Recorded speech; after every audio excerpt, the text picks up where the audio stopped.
The poem of the man God. The second year of the public life. Chapter 277. Jesus sends the 72 disciples. 17th of September, 1945. After the meal, Jesus dismisses the poor guests and remains with his apostles and disciples in the garden of Mary of Magdala. They sit at the very end of it, near the calm water of the lake, on which some sailing boats are fishing. "They will have a good catch," comments Peter, who is watching them. "You will have a good catch too, Simon of Jonah." "Me, my lord? When? Do you want me to go out and fish for our food for tomorrow? I will go at once and—" "We do not need any food in this house. You will have a good catch in future, in the spiritual field, and most of these will be very good fishermen like you." "Not everyone, Master?" asks Matthew. "Not everyone, but those who will persevere and become my priests will have good catches." "Conversions?"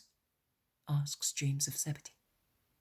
"They will convert, forgive, lead back to God. Oh, so many things." "Listen, Master, you said before that if a man does not even listen to his brother in the presence of witnesses, the synagogue is to admonish him. Now, if I have understood correctly what you have been telling us since we met, I think that the synagogue will be replaced by the church, the thing that you want to found. If so, where will we go to have our pig-headed brothers admonished?" "You will do that yourselves, because you will be my church." So believers will come to you for advice for themselves or for advice for other people. I will tell you more. You will not be able only to give advice. You will be able to absolve in my name. You will be able to release people from the chains of sin, and you will be able to join two people who love each other so that they become one body. And what you do will be valid in the eyes of God, as if God himself had done it. I tell you solemnly that whatever you bind on the earth will be bound in heaven, and whatever you absolve on the earth will be absolved in heaven. And I say to you also, to make you understand the power of my name, of brotherly love and prayer, that if two disciples of mine, and I mean as such all those who will believe in the Christ, will gather together to ask for any just thing in my name, that thing will be granted to them by my Father. Because prayer is a great power, brother union is a great power. My name is a very great, infinite power, and so is my presence among you. And where 2 or 3 people are gathered in my name, I shall be in the midst of them, and I will pray with them, and the Father will not refuse anything to those who pray with me.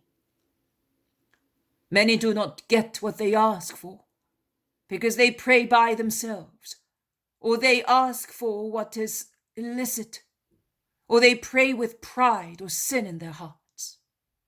Make your hearts pure, so that I can be with you. Then pray, and you will be heard. Peter is thoughtful. Jesus notices it and asks him why. And Peter replies, "I am thinking of the great duty to which we are destined, and I am afraid of it. I am afraid I cannot accomplish it properly." In fact, Simon of Jonah, or James of Alphaeus, or Philip, and so on, would not do it properly.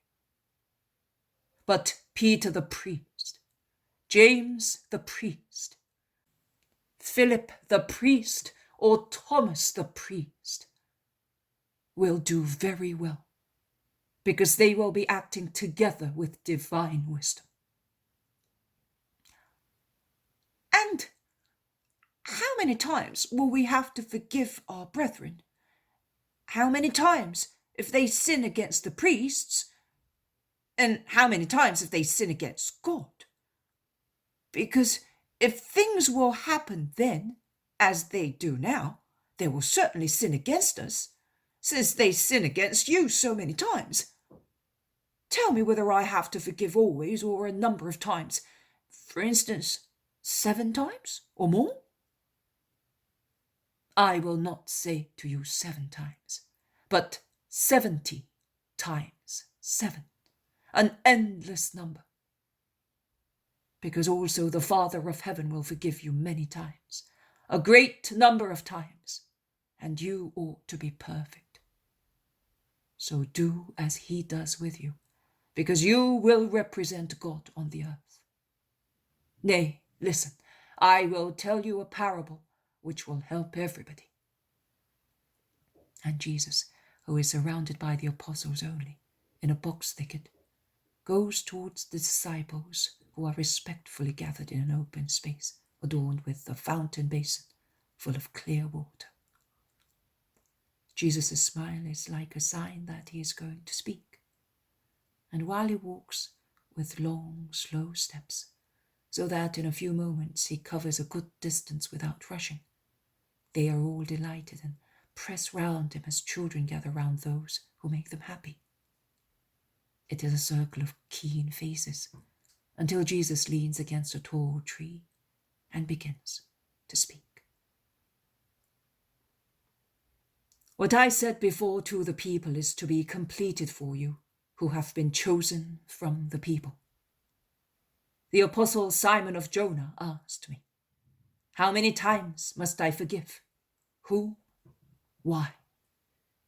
I replied to him privately, and I will now repeat my reply, as it is fair that you should know now as well.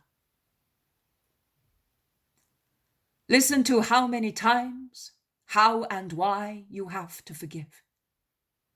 You must forgive as God forgives, who forgives 1,000 times if one sins 1,000 times and repents, providing he sees that in man there is no will to sin, no pursuit of what makes one sin, and that sin is only the result of man's weakness. In the case of voluntary persistence in sin, there can be no forgiveness for sins against the law. But with regard to the grief such sins cause you individually, you are to forgive them. Always forgive those who harm you. Forgive, so that you may be forgiven, because you have sinned also against God and your brothers. Forgiveness opens the kingdom of heaven, both to him who is forgiven and to him who forgives. It is like what happened to a king and his servants. A king wanted to draw up the accounts with his servants. He called them one by one, beginning with those who were in the highest positions. There was one who owed the king 10,000 talents, but the servant could not pay back the advance the king had given him to build his house and purchase all kinds of goods, because in actual fact, for many more or less justified reasons, he had not made a very diligent use of the money lent to him for that purpose. The king and master was angry at his sloth and breakage of his word, and ordered him, his wife, children, and all his possessions to be sold until he settled his debt. But the servant threw himself at the king's feet and, weeping, implored him, "Let me go. Have a little more patience, and I will give you back everything I owe you, to the last penny." The king was moved by so much distress. He was a good king. and not only agreed to his request, but when he heard that diseases had been the cause of his lack of diligence and failure to pay, he also remitted his debt. The servant went away happily, but on his way out he ran into another servant, a poor fellow to whom he had lent 100 denarii, taken from the 10,000 talents received from the king. As he felt sure of the king's protection, he thought everything was permissible to him, and he seized the unhappy fellow by the throat, saying, "Give me what you owe me." In vain, the man stooped, weeping, to kiss his feet, imploring, "Have mercy on me, as I have had much bad luck. Have a little patience, and I will pay everything back to you to the last penny."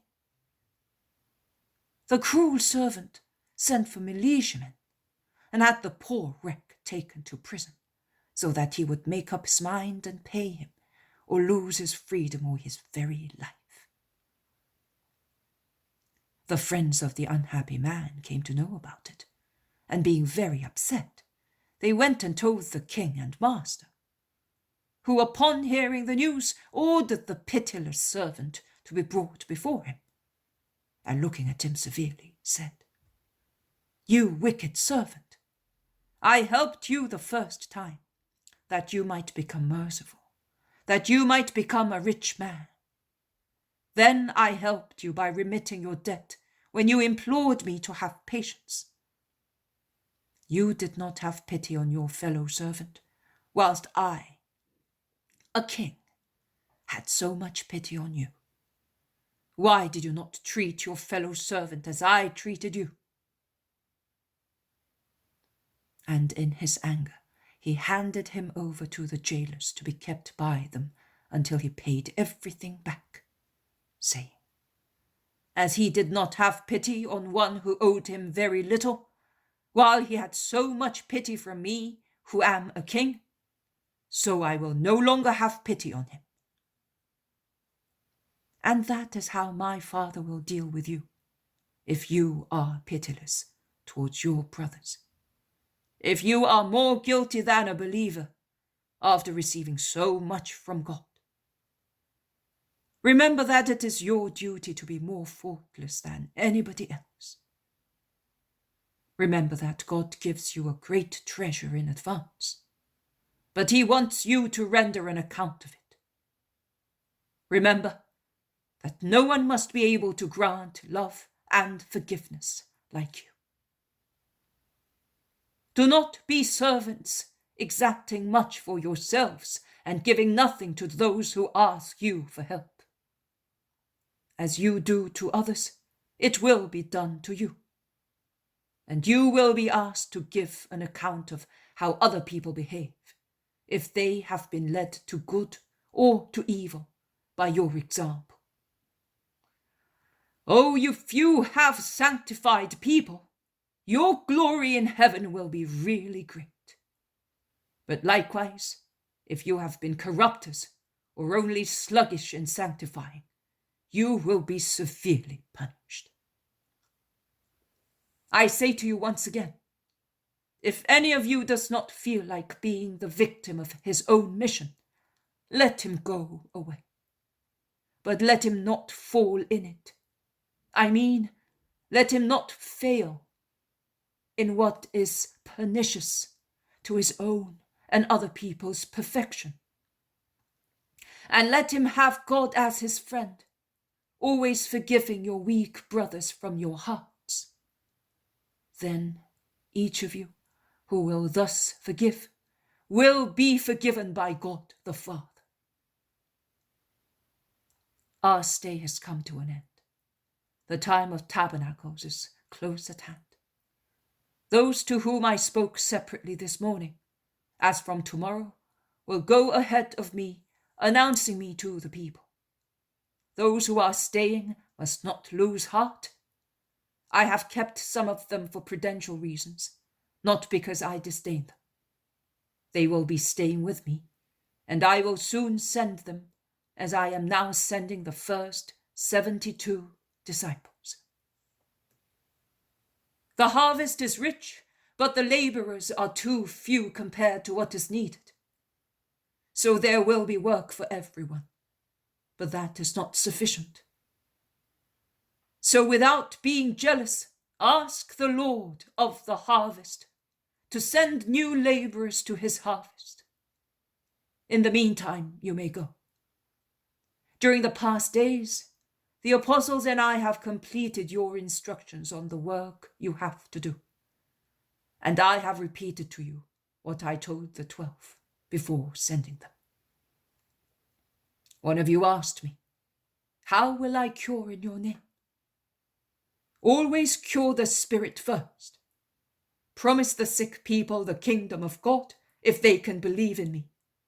And once you have ascertained their faith, order the disease to depart, and it will go away. And do likewise with those whose souls are ill. Stimulate their faith first of all. By means of sound words, inspire them with hope. I will then come to grant them divine charity, as I put it into your hearts after you believed in me and hoped for mercy. And be not afraid of men or of demons. They will not hurt you. The only thing you are to fear are sensuality, pride, avarice. Through them you would hand yourselves over to Satan and devilish men who also exist. Go, therefore, preceding me along the roads of the Jordan, and when you arrive in Jerusalem, go and join the shepherds in the valley of Bethlehem, and come with them to me in the place you know, and we will celebrate together the holy feast. And we will then go back to our ministry more invigorated than ever. Go in peace. I bless you in the holy name of the Lord.